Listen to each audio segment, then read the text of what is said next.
students, welcome back to the channel Help Me Maths. This is the lecture number 3 of the chapter of logarithm. In the first two lectures, lecture 1 and lecture 2, हम लोगों ने logarithm के definition को समझा और उसके definition पे based जो टेक्स्ट बुक प्रॉब्लम्स थे उन्हें सॉल्व किया.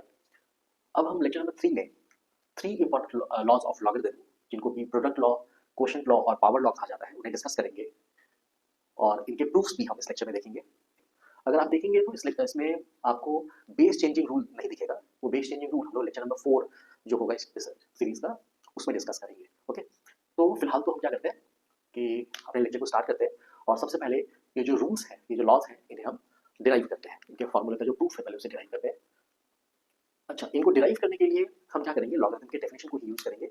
और पहले लॉग का डेफिनेशन क्या था, एक छोटा रिकैप लिया जाए. इस छोटे रिकैप में अगर हम कहें कि लॉग का डेफिनेशन क्या था, तो कभी भी कोई नंबर, अगर किसी भी नंबर a का अगर लॉग निकालना हो बेस b पर और अगर उसका आंसर c है, तो लॉग का डेफिनेशन कहता था क्या कि इसका मतलब है कि ये जो बेस b है अगर उसका एक्सपोनेंट ये नंबर c हो जाए तो वो किसके बराबर हो जाता है, वो उसी नंबर के बराबर हो जाता है जिसका आप लॉग निकाल रहे हैं.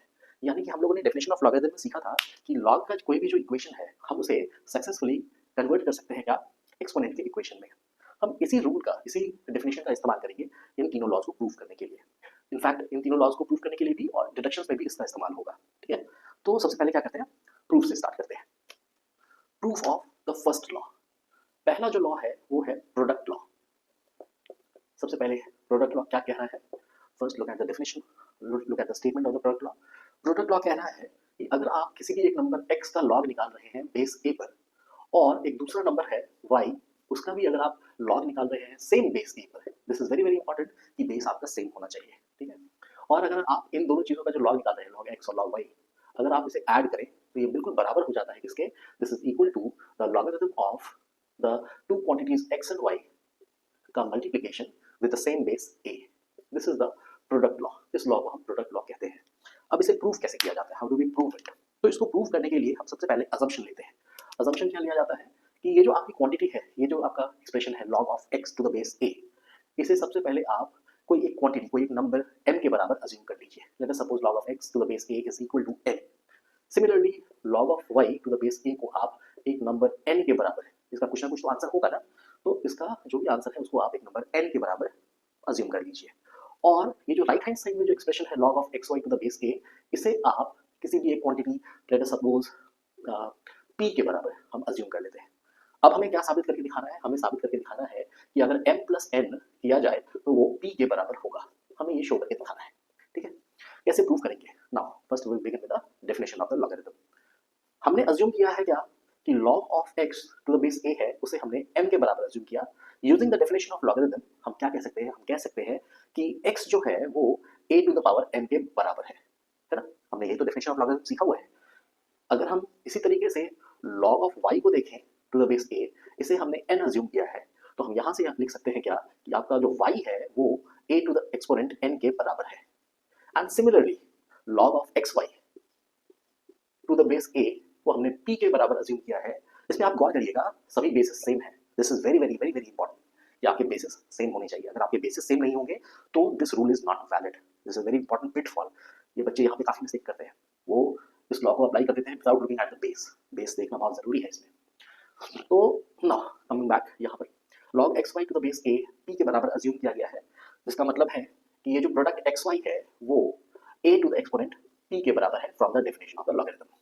नाउ अगर आप अपने राइट साइड के एक्सप्रेशन को देखें तो राइट साइड के एक्सप्रेशन में यहाँ पर एक्चुअली राइट साइड का ये वाला एक्सप्रेशन था जिसे हमने सिंप्लीफाई करके एक्सपोनेंशियल फॉर्म में कन्वर्ट किया. इससे अगर हम देखें तो यहाँ पर आपको इस इक्वेशन में एक लेफ्ट साइड में मिला हुआ है x और y का प्रोडक्ट.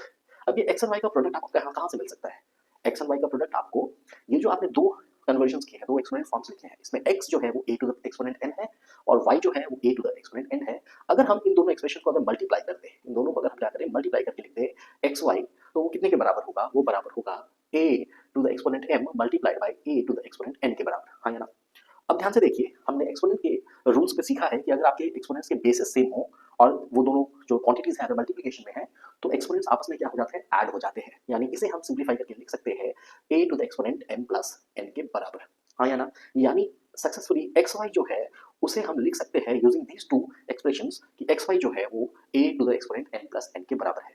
नाउ अगर हम यहाँ से लाई गई एक्स वाई की वैल्यू को उठाकर इस एक्सप्रेशन में पुट कर दें, ये जो राइट हैंड साइड का जो एक्सप्रेशन था उसका जो इक्वेशन आया उसमें अगर हम पुट कर दें तो हमें क्या मिलेगा, दिस एक्स वाई, इस एक्स वाई के बदले हम क्या लिखेंगे, a to the power m plus n, यानी हम लिख सकते हैं a to the exponent m plus n, जो कि किसके बराबर है, जो कि a to the exponent p के बराबर है। और हम एक्सपोनेंट इक्वेशंस में अच्छे से जानते हैं if the bases are same then the exponents must also be the same, यानी वहां से उस रूल से हम लिख सकते हैं क्या कि m प्लस n की वैल्यू जो है वो p के बराबर है। यही तो हमें प्रूफ भी करना था कि m प्लस n p के बराबर होगा। यहाँ पे m क्या था, m था हमारा log x, उसमें जोड़ा n क्या था log y to the base a, और वो किसके बराबर आया, वो आया p के बराबर, यानी कि log of xy to the base a। ये xy क्या है, ये xy, x हमारे पहले log का क्वांटिटी है, हम log निकाल रहे थे x का, y क्या है दूसरा log, और यहाँ पे हमें क्या मिला एक्सप्रेशन, यहाँ पे मिला कि जिन दो नंबर्स का आप लॉग निकाल रहे हैं अगर उनके बेसिस सेम है और वो क्वांटिटीज एडेड है तो आप उन्हीं दोनों नंबर्स को मल्टीप्लाई करके सेम बेस का लॉग निकालिए, आपका आंसर क्या आएगा, बराबर आएगा, यानी इन दोनों को ऐड करना और इस क्वांटिटी को निकालना बराबर होता है। ये हमने सक्सेसफुली यहाँ पे प्रूव करके दिखाया। So this was the proof of the first law known as the product law. Now we are going to prove the question second law which is known as the quotient law. Okay, now let's move to the second law, quotient law. What is quotient law?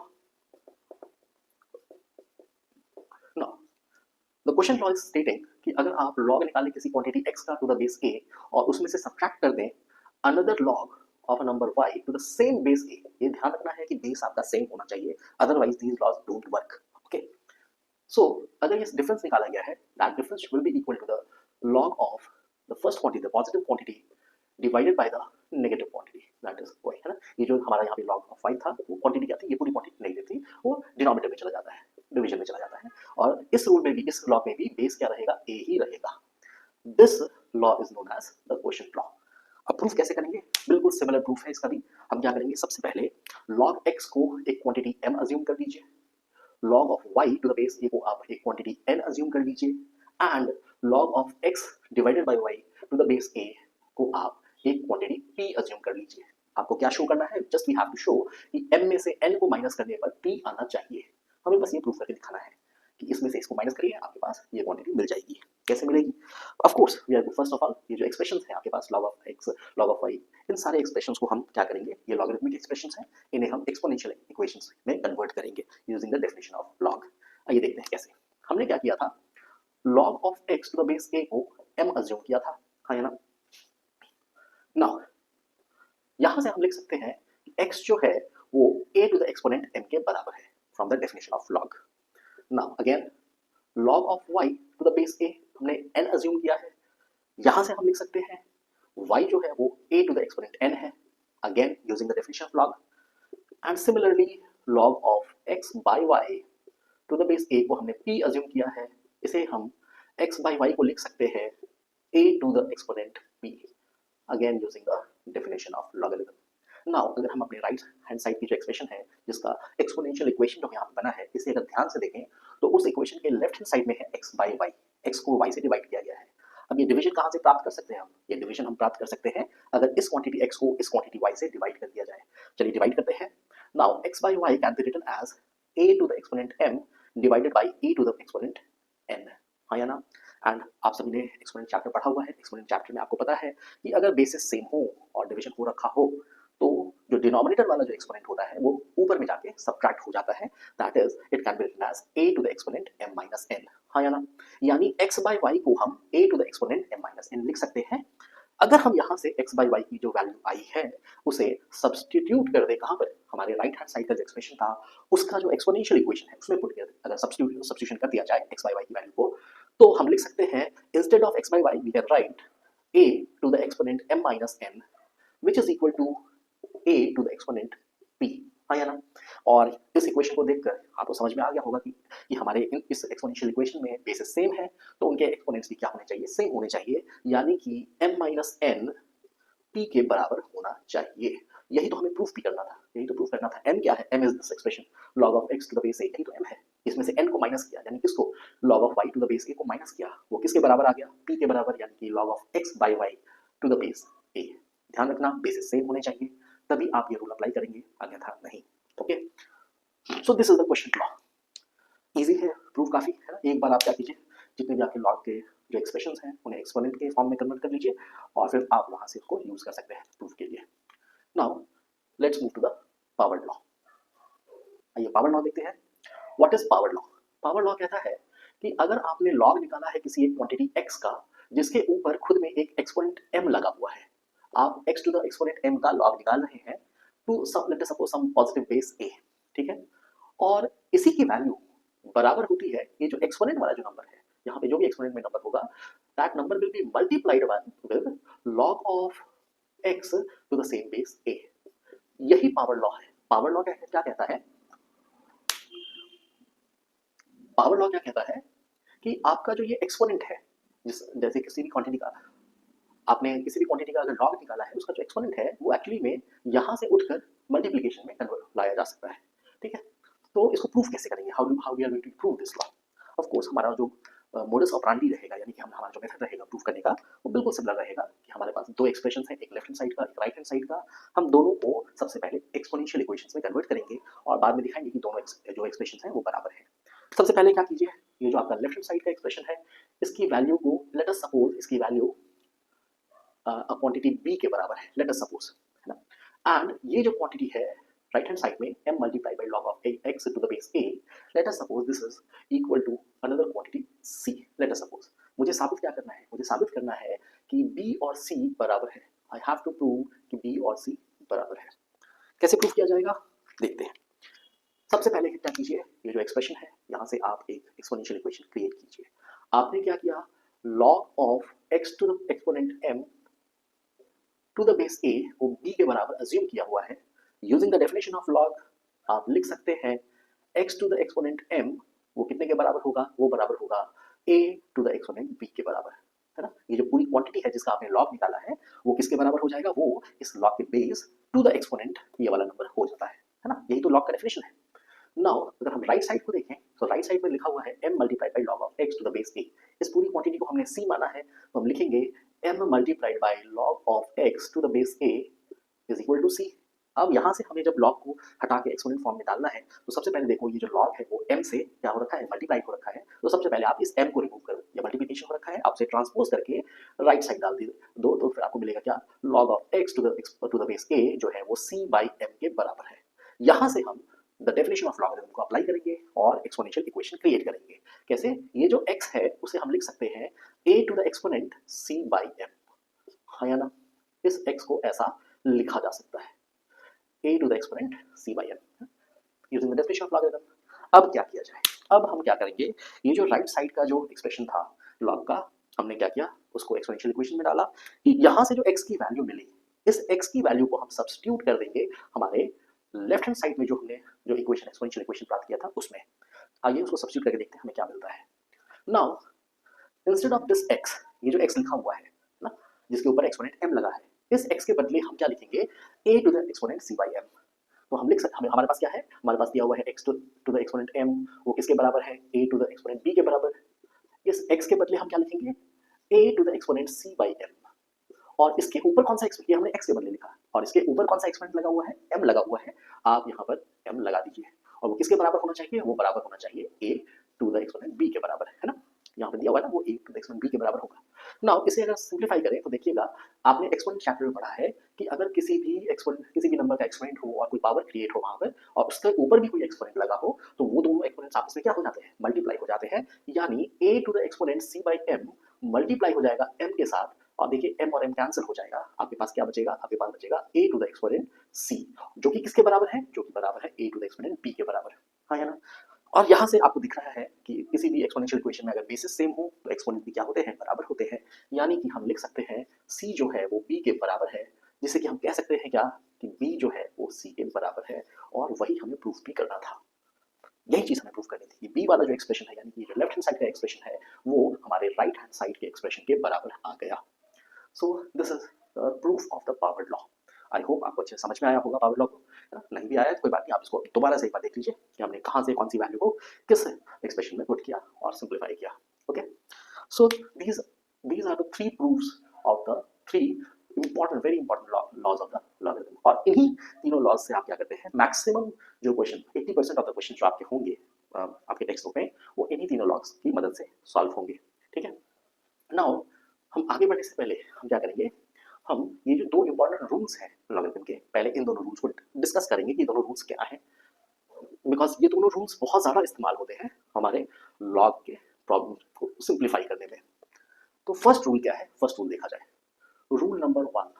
Rule number one कहता है कि अगर आपने कभी भी किसी number का log निकाला, सपोज कोई क्वांटिटी ए है, पॉजिटिव क्वांटिटी ए अदर दैन वन, ठीक है, अगर आपने उसका लॉग निकाला उसी के बेस पर, यानी जिस नंबर का आप लॉग निकाल रहे हैं उसी का बेस अगर सेम बेस हो तो ये वन के बराबर हो जाता है। अब ऐसा क्यों होता है, तो देखिए बड़ा ध्यान से कि आपको अच्छे, लेट अस सपोज कि थोड़ी देर के लिए आपको नहीं पता, लेट अस सपोज थोड़ी देर के लिए आपको नहीं पता कि इसकी वैल्यू वन है या नहीं, लेट अस सपोज ये वैल्यू आपको नहीं पता, तो आप इसको एक्स अज्यूम करिए कि let us suppose log of a to the base a x के बराबर है। तो आप लिख सकते हैं क्या कि log of a to the base a should be equal to x। I मतलब थोड़ी देर के लिए अज्यूम कर लो कि मुझे नहीं पता वन है, तो फिर x अज्यूम कर लो। अब using the definition of the logarithm हम लिख सकते हैं क्या, दैट दिस a, दिस है ना जिसका लॉग हमने निकाला है, this a should be equal to the base a to the exponent x। और ध्यान से देखो, इसे हम लिख सकते हैं क्या, a का मतलब क्या है, a का मतलब है a to the exponent 1 which is equal to the a to the exponent x। और यहाँ से हम देख सकते हैं क्या, बेसिस सेम है यानी एक्सपोनेंट भी सेम होंगे, यानी कि जो हमारा x है वो एक्चुअली में 1 के बराबर है। यानी हमारी ये जो आंसर है log of some number to the same base should be equal to what 1, ये वाला रूल हमने प्रूव करके तुम्हें दिखाया कि हाँ हमेशा ऐसा ही होता है कि लॉग अगर आप किसी नंबर का किसी पॉजिटिव, और ये बहुत जरूरी है, ये लॉग किसका निकालेंगे है पॉजिटिव क्वांटिटी का अदर देन 1, यानी कोई डेसिमल नंबर हो वो भी चलेगा, 1 नहीं होना चाहिए, कोई नंबर 1 से बड़ा हो वो भी चलेगा। हाँ, नेगेटिव नंबर्स में हम बाद में डिस्कस करेंगे, नेगेटिव नंबर्स में ये वाला रूल नहीं चलेगा, क्योंकि नेगेटिव नंबर्स में जो लॉग का जो बेस है उसी प्रॉब्लम आनी शुरू हो जाती है। वो जो बेस के ऊपर रिस्ट्रिक्शन लगता है नेगेटिव का, वो हम लोग एक्चुअली में लेक्चर 4 में वो जो important restrictions on the basis and the quantities जिसका लॉग निकाला जाता है उनको हम लोग डिस्कस करेंगे इसमें लेक्चर नंबर 4 में। ओके, तो रूल नंबर 1 आई होप आपको समझ में आ गया होगा कि आप अगर किसी नंबर का लॉग निकाल रहे हैं और आपका बेस अगर सेम है, सेम बेस, तो उसका आंसर आप फटाफट क्या करेंगे 1 लिख देंगे। ओके, और याद रखेंगे ये चीज हम बोथ वेज कर सकते हैं, यानी 1 को हम log of a to the base a लिख सकते हैं, और अगर ये लेफ्ट साइड हो तो 1 लिख देना, राइट साइड हो तो लेफ्ट साइड भी लिखा जा सकता है। बस ध्यान रखना है a आपका क्या होना चाहिए, पॉजिटिव होना चाहिए। Now let's look at the rule number 2। Rule number 2 क्या है, रूल नंबर 2, रूल नंबर 2 कहता है कि अगर आप log निकाले 1 का to a base a, of course the base a should be what, the base a should be the positive number other than 1, decimal number चलेगा, एनी नंबर ग्रेटर देन 1 चलेगा, 1 मत डालना बिकॉज 1 पे ये ट्रिवियल हो जाता है, 1 डालने की यहाँ पे जरूरत नहीं है। ओके, और बेस ए नेगेटिव तो होता ही नहीं, याद रखना है लॉग में negative bases are not allowed. क्यों नहीं अलाउड होते हैं उसे हम लोग बाद में डिस्कस करेंगे लेक्चर नंबर 4 में। Now log of 1 to the base a ये हमेशा 0 के बराबर होता है। अब कोई बच्चा बोले कि सर ये ऐसा क्यों होता है, तो थोड़ी देर के लिए अज्यूम, थोड़ी देर के लिए अज्यूम कर लो कि लेट अस सपोज मुझे नहीं पता कि उसकी वैल्यू 0 है, अगर 0 नहीं पता तो लेट अस सपोज वो x के बराबर होगा, लेट अस सपोज कि log of 1 to the base a जो है वो x के बराबर है, ठीक है, हम प्रूफ करके दिखाएंगे कि x के बदले 0 ही होना चाहिए, ठीक है। नाउ यहाँ से हम log का डेफिनेशन यूज कर सकते हैं और लिख सकते हैं कि 1 जो होगा वो बेस a का एक्सपोनेंट x के बराबर होगा। नाउ इसे अगर ध्यान से देखो तो यहाँ पर एक पॉजिटिव क्वांटिटी है, उसके ऊपर एक्सपोनेंट x है, और इस पूरा ये जो पूरा आंसर है वो 1 के बराबर है। ऐसा कब होता है, ऐसा तब होता है जब किसी भी क्वांटिटी का जो एक्सपोनेंट हो वो 0 हो जाए। किसी भी क्वांटिटी पॉजिटिव क्वांटिटी का अगर, या अभी तो फिलहाल हम पॉजिटिव क्वांटिटी डिस्कस कर रहे हैं, तो किसी भी पॉजिटिव क्वांटिटी का अगर एक्सपोनेंट 0 हो तो वो किसके बराबर हो जाता है 1 के। यानी ये इक्वेशन तभी वैलिड हो पाएगा जब हमारे पास एक्सपोनेंट क्या हो जाए 0 हो जाए, यानी x की वैल्यू, ये जो एक्सपोनेंट x हमने रिप्रेजेंट किया है वो 0 होना चाहिए। और हाँ याद रखना यहाँ पर हम बेस a को 1 नहीं ले रहे, बिकॉज 1 का तो कोई भी एक्सपोनेंट डालोगे तो कोई भी एक्सपोनेंट रहे mz कोई भी वो 1 ही रहता है ना, इसीलिए यहाँ पे रेस्ट्रिक्शन में हम क्या करते हैं a को पॉजिटिव क्वांटिटीज बोलते तो है लेकिन 1 को इंक्लूड नहीं करते हैं। सो इस चीज का भी आपको ख्याल रखना है, अदरवाइज ये रूल नंबर 2 में ज्यादा आपको मतलब लोड नहीं लेना, सिर्फ आपको याद रखना है कि log of any number, log of 1 to any base other than 1, any positive base other than 1 वो हमेशा किसके बराबर होगा 0 के बराबर होगा। और ये रूल भी आपको बहुत सारे क्वेश्चन में आपके स्टेप्स में आएगा, आपको फटाफट उसका आंसर 0 लिखना होगा। Okay, now these are the two important rules based on the definition of the logarithm। अब बचता है क्या प्रूफ के लिए, अब बचता है हमारे पास दो बड़े important deductions.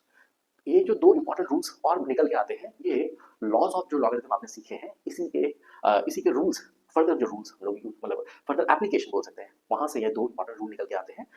Rule number 1 of the log law, ये रूल कह रहा है कि अगर आप लॉग निकालें किसी नंबर a का जिसका एक्सपोनेंट x है, और जैसे आपने लॉग निकाला है a का और a के ऊपर खुद एक एक्सपोनेंट x है, और बेस में भी वही नंबर है जिसका एक्सपोनेंट लगा हुआ है, फॉर एग्जांपल लिखा हुआ है log 2 to the exponent x और बेस भी 2 ही है, यानी बेस का नंबर और एक्सपोनेंट जिसके ऊपर लगा है वो वाला नंबर भी जिसका आपने लॉग निकाला है, अगर ये दोनों सेम हो जाए तो इसका आंसर x होता है, यानी ये जो एक्सपोनेंट है यही इसका आंसर हो जाता है, यानी ये x आपका सीधा इसको हटाकर x लिख सकते हैं।